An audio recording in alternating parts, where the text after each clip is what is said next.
Chike was just a normal boy. Until the day his reflection blinked first. They told him never to enter that hut. Never to look into that mirror. But curiosity is how demons enter. Because what he saw that night was not his face. And when he ran away, his reflection followed him. In the quiet village of Amoaka, hidden behind ancient Irako trees and red earth paths, stood a forgotten hut that no child dared approach. It was said that inside the hut lived a mirror, not an ordinary one, but a mirror that showed not just your face, but your true soul. Elders warned that whoever looked into it would never remain the same. One evening, a curious boy named Chike wandered too far while chasing a squirrel. The forest grew silent as he stumbled upon the hut.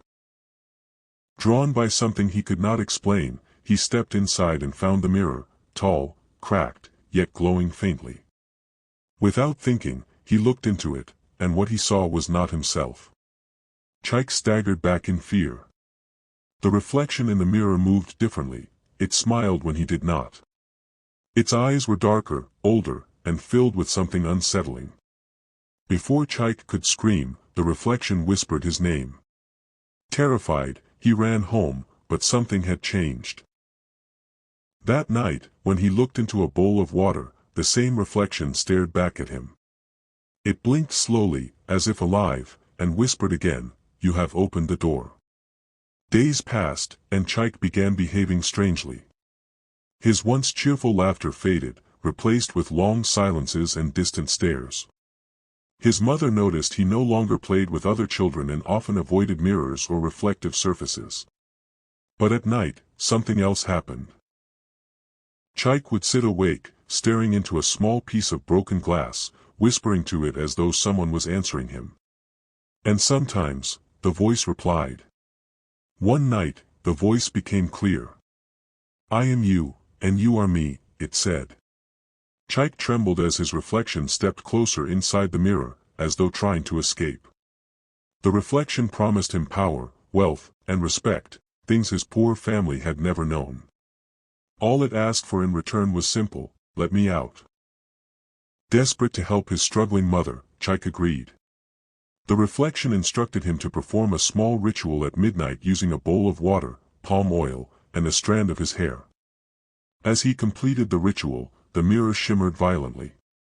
A shadow slipped out silently, and Chike collapsed. When he woke up, something was no longer right inside him. Chike began experiencing blackouts.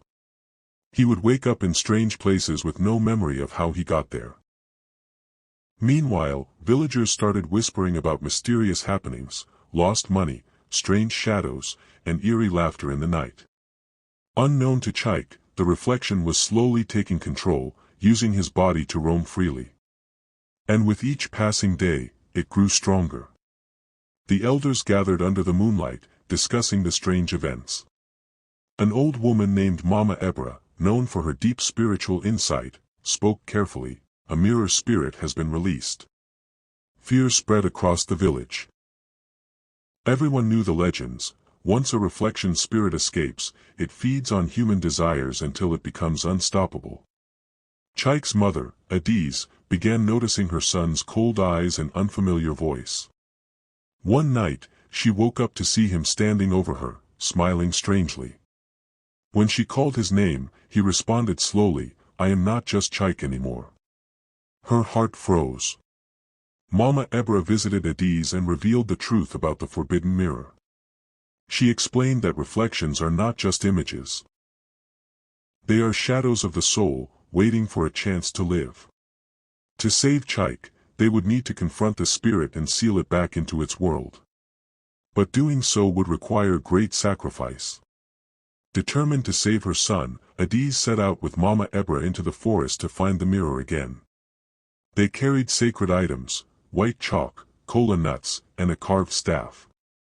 Behind them, unseen, Chike followed silently, but it was not truly him anymore. With one final push, the spirit was forced back into the mirror.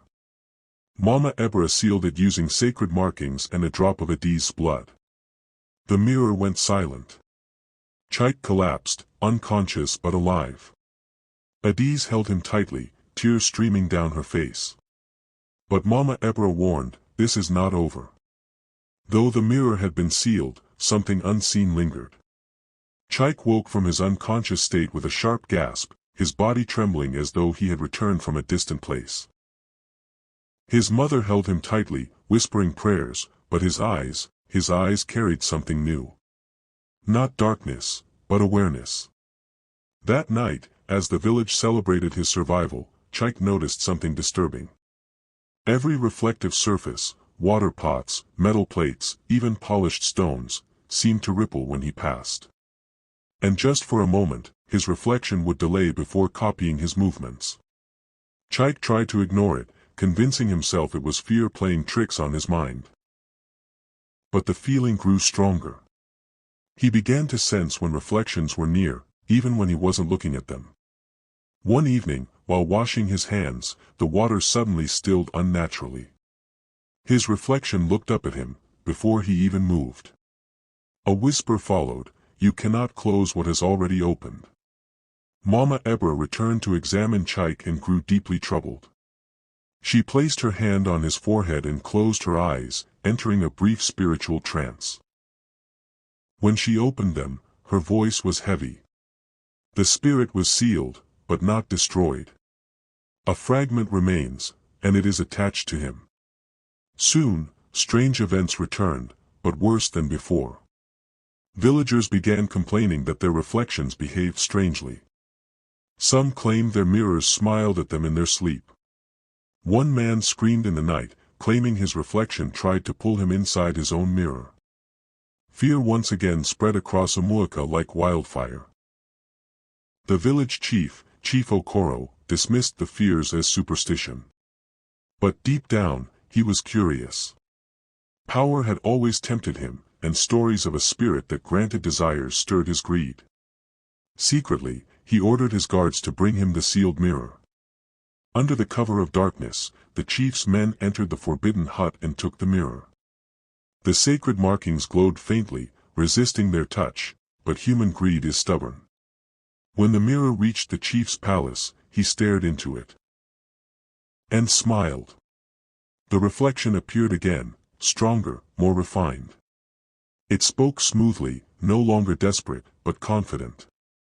"I can give you everything," it told the chief. "But this time, I want more." Within days, Chief Okoro became different. His decisions grew cruel, his presence colder. He demanded more tribute, punished without reason, and isolated himself from everyone. But at night, laughter echoed from his chambers, two voices laughing, not one. Chike collapsed suddenly one afternoon, clutching his chest.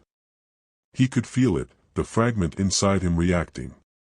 "It's growing again," he whispered. "It's free." Mama Ebra gathered the elders and revealed the horrifying truth: the spirit had split itself. One part remained in Chike, while the stronger half had bonded with the chief. If left unchecked, she warned, it will multiply, and soon, no reflection will be safe. Some villagers wanted to destroy all mirrors and reflective objects. Others believed it was madness. Arguments broke out, trust shattered, and fear turned neighbor against neighbor. The spirit fed silently on their emotions. A young woman named Neka was found standing before a mirror, unmoving. When her family called her, she turned slowly, smiling in a way that was not her own. Her reflection did not match her movement.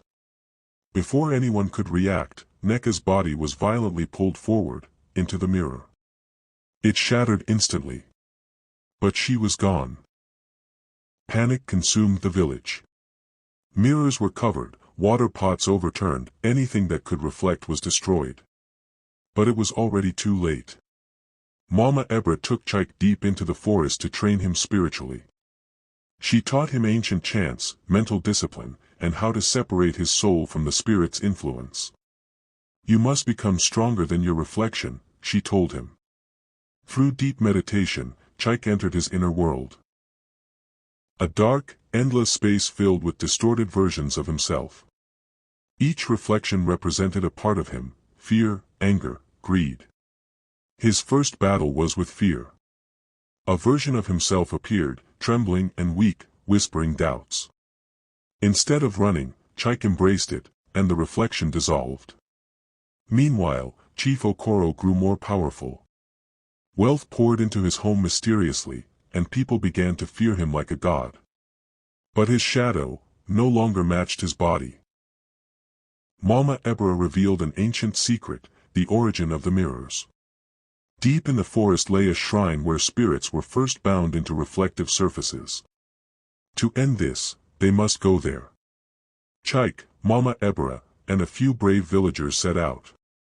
The forest grew darker the deeper they went, as if reality itself was weakening. Reflections appeared even where there were none. The reflection spirit, now stronger than ever, began appearing outside mirrors, briefly manifesting in shadows and light. It was no longer bound. They reached the shrine, ancient, covered in symbols, filled with broken mirrors. The air was heavy with power. To destroy the spirit, Chike must enter the mirror world willingly, and destroy its core. It was a one-way risk. Adiz begged him not to go, but Chike smiled softly. If I don't, it will never end. He stepped forward. The mirror swallowed him whole. Inside, he found an endless world of reflections, millions of himself staring back. And at the center, the spirit. The spirit revealed its true form, a monstrous being made of shifting reflections. You are nothing without me, it roared. Chike realized the truth, the spirit fed on identity and doubt. By accepting himself fully, he weakened it. One by one, the reflections shattered. With a final scream, Chike struck the spirit's core. Light exploded through the mirror world. Everything began to collapse. Chike awoke outside the shrine. The mirrors were gone, turned to dust. The village was free. But from that day on, Chike never looked into a mirror again. Because some reflections are better left unseen.